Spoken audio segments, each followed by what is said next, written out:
The Victus is meant to be HP's cheaper, more budget-friendly gaming laptop option compared to the higher-tier Omen series. It's been about 2 years since I last looked at the Victus, and while there are some good improvements, they've also made it much worse in some ways. My Victus has a mica silver finish with what feels like a plastic body. There's a reflective chrome logo on the lid, and overall, I think it's one of the cleaner gaming laptops that could easily double as an office or school machine. Build quality feels decent too. There's only minor keyboard and lid flex for a mid-range option. The most annoying thing about the first Victus I tested in 2021 was that there was just way too much screen wobble. This isn't a problem with the 2023 Victus as they've tightened the hinge, but it causes a new problem. Basically, you can't open it with one finger. You need to hold the front down to open it. It's not much of an issue if you know about it, but one time I forgot about it and opened the lid fast. The base of the laptop ended up slamming down on the table hard, and the shock turned the laptop off. It automatically turned back on and was fine, but yeah, don't do that. Apart from it being harder to open, whatever they've changed with the hinge does feel better compared to the older Victus. It is on the thicker side towards the back, but still feels relatively portable for a 16-inch laptop. The laptop alone weighs 5.3 pounds or 2.4 kilos, increasing to 6.8 pounds or 3.1 kilos with the 230-watt charger included. Way less compared to the Dell G16 I recently tested. My config has Intel's Core i7-13700H processor, RTX 4050 graphics, 16 gigs of RAM, and a 16-inch screen. But there's a lot of customization you can do using the link below, which will change the price. The keyboard has a single zone of RGB backlighting, and all keys and secondary functions get lit up. You can either turn the lighting on or off with the F4 shortcut, and the software lets you pick pretty much any color. It's extremely basic, but you can also get some simple effects in the Omen Light Studio. There's also brightness control in here too. Typing on the keyboard was alright. The keys have a subtle clicky feel.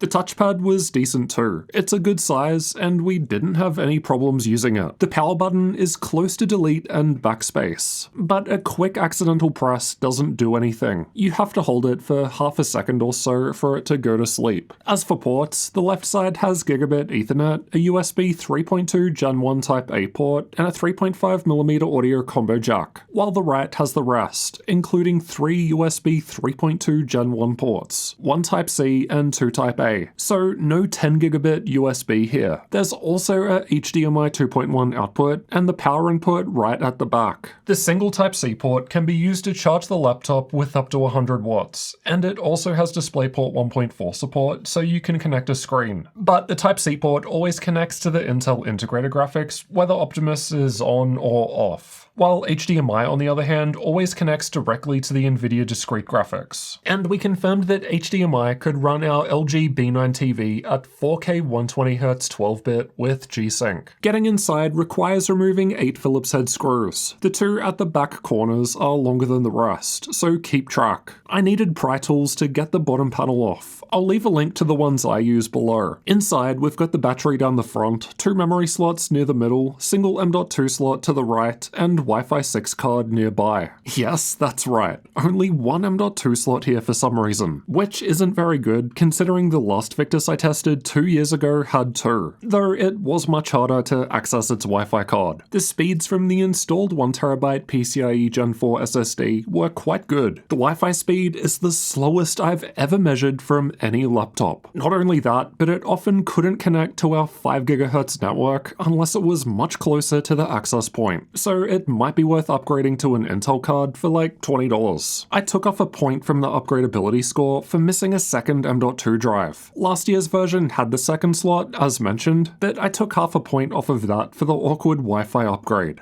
Maybe they made upgrading Wi-Fi easier because it's so slow. Overall, I think the 2023 model is a step back compared to 2021 in upgradability. Seriously, how does a 16-inch laptop not fit 2 M.2 slots? At least the single slot can can fit our 4TB drive with chips on both sides. The speakers are found towards the front on the left and right sides. Surprisingly, they actually sound pretty good, much better than the more expensive Dell G16 I recently tested. They still sound clear at higher volume with a little bass. The Latencymon results were bad though, so I guess we can't have everything. Just before we get to the battery life of the laptop, oh no, I've accidentally dropped my brand new iPhone 15 Pro. And again, and again, and again.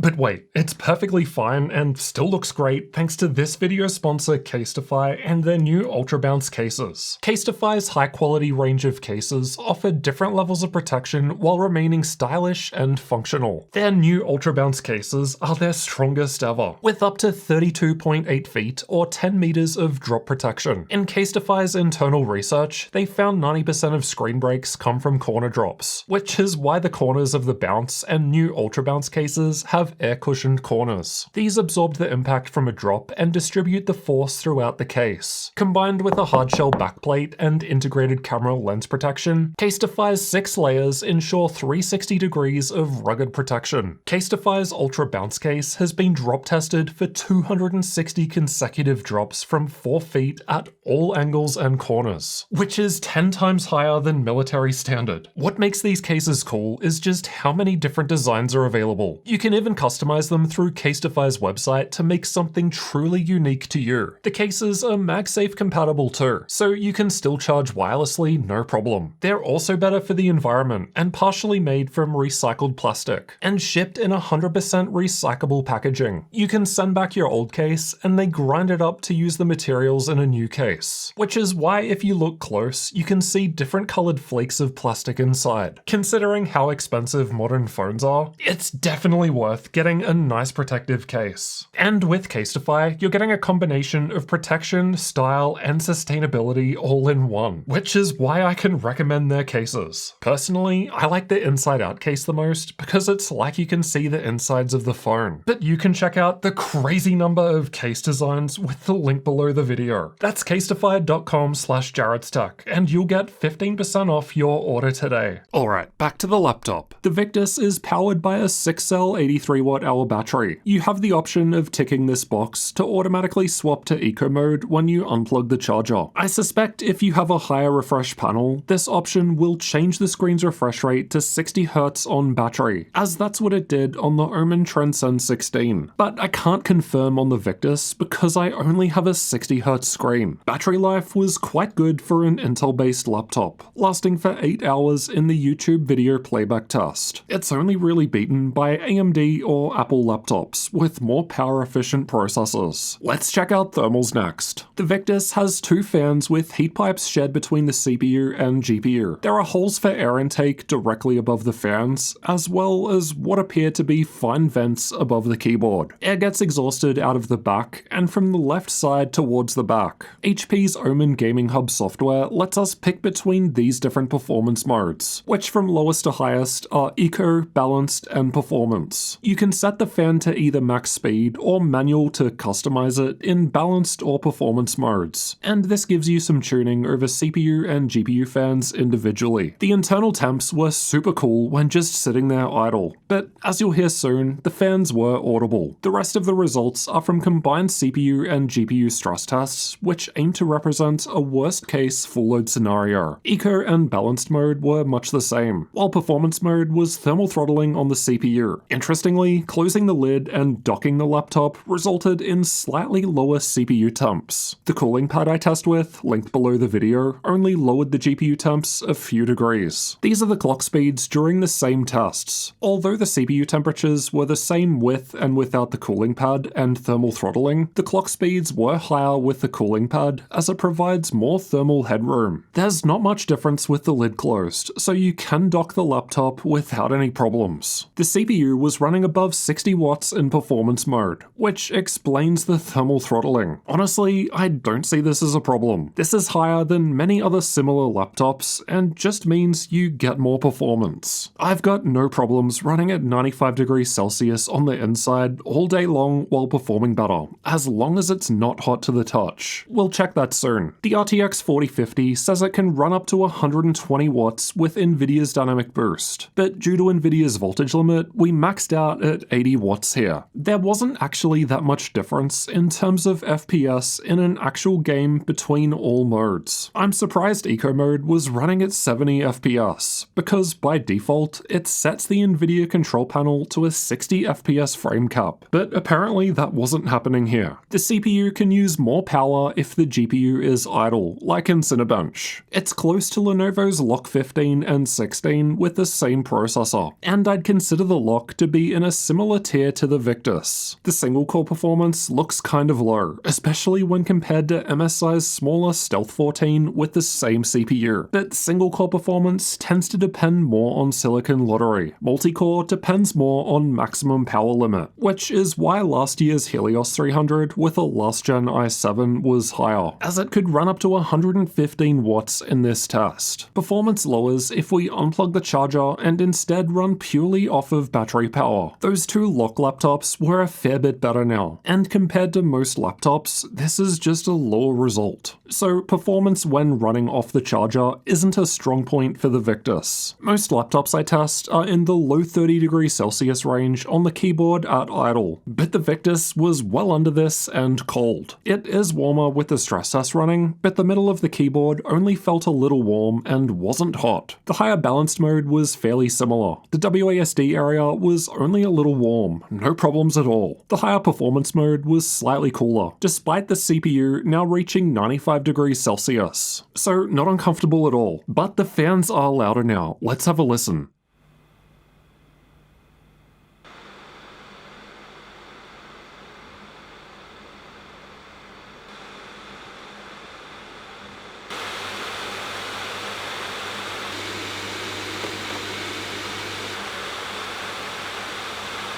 The fans were quiet, but always audible even when not doing anything. There's a big difference between balanced and performance modes. Because performance mode was hitting CPU thermal throttling in this workload, the fans were already maxed out when set to automatic. So manually setting them to max didn't change anything. And unfortunately, the cooling pad didn't slow the fans down either. Unfortunately, my Victus only has a 60Hz screen. And interestingly, the specs don't actually list the refresh rate. Maybe it's just too embarrassing. That said, other configurations do list it with a 144Hz or 165Hz option, or even 1440p 240Hz for an extra fee. The colors of my 60Hz panel are okay for a cheaper gaming laptop, but nothing great. It gets over 300 nits at full brightness. The 144Hz panel is listed at 250 nits, so if you get that, then expect it to be a bit dim, as 300 is the minimum I like to see. I didn't have any problems with backlight bleed, but this will vary between laptops and panels. As you might expect from a 60Hz panel, the response time isn't super fast, but the average result is at least within the 16.66 milliseconds needed for transition to occur within the 60Hz refresh window. In other words, it's not terrible for a 60Hz screen. I mean, it's actually faster compared to the 144Hz panel in the Victus from a couple of years ago, as well as a number of other 144Hz panels. The total system latency is the amount of time between a mouse click and when a gunshot fire appears on the screen in CSGO. Again, it's not too bad compared to other laptops in a similar price bracket that have higher refresh rate screens. The Victus has a mux switch in the graphics switcher tab of the Omen Gaming Hub software. Unfortunately, there's no advanced Optimus here, so you need to reboot to make the change. There's a 1080p camera above the screen. It has a physical privacy shutter, but there is no IR for Windows Hello Face Unlock. Here's how the camera and microphones look and sound, and this is what it sounds like while typing on the keyboard.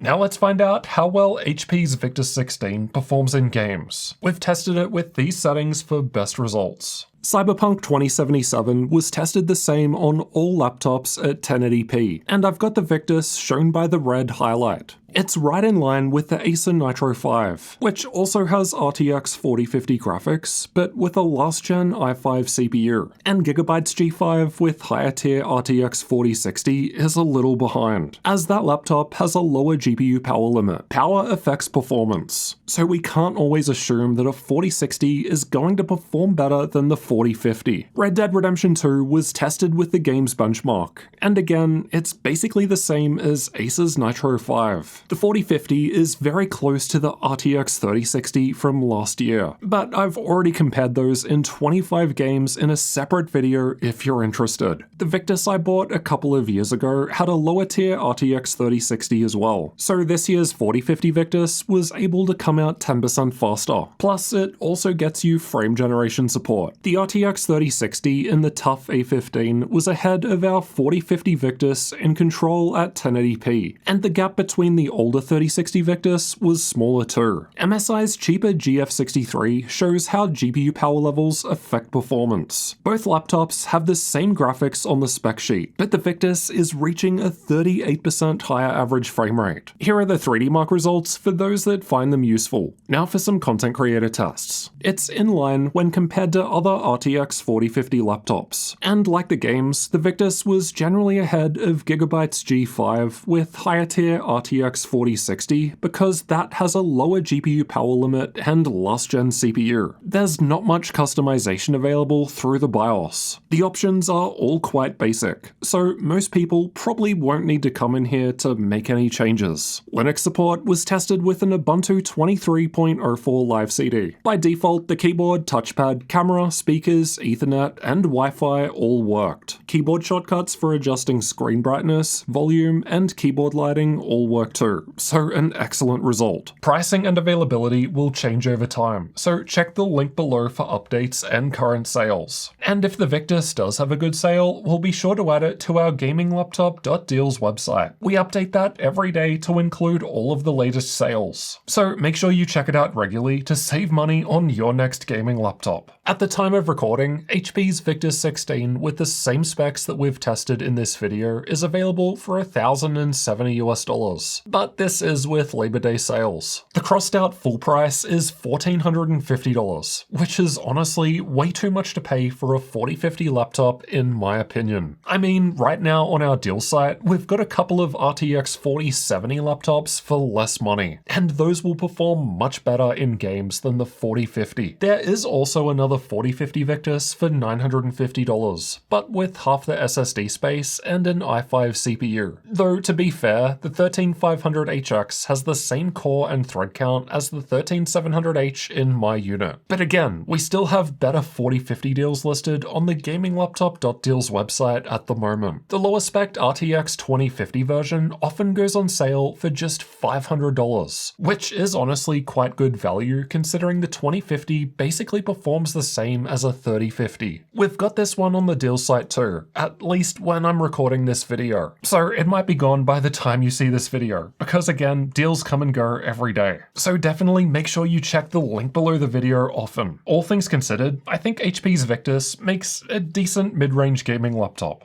as long as the price is right compared to alternatives. That $500 RTX 2050 is a great deal for a brand new entry-level gaming laptop. And based on what we just saw on HP's website, it seems like you're probably better off waiting for a deal. The biggest problem that I have with this laptop is that it only has one M.2 storage slot. There's no excuse for this in a 16-inch laptop, especially when you consider that the Victus from 2 years ago managed to fit 2. It just makes future upgrades more annoying, as you either have to clone your existing drive or reinstall Windows to upgrade the SSD. Most laptops this size just have 2 slots, so you just put in an extra SSD and you're done. And the Wi-Fi was the worst I've ever tested from any laptop, even slower compared to the older Victus. Another downgrade. The 60Hz screen in my laptop wasn't amazing, but as discussed, it looks like most configurations ship with 144Hz or higher. So it's kind of unfortunate that this is what I was able to get for testing. It's nice that the screen doesn't flop around anywhere near as much compared to the older version, but the Titan hinge means that you always need to open it up with 2 hands like that.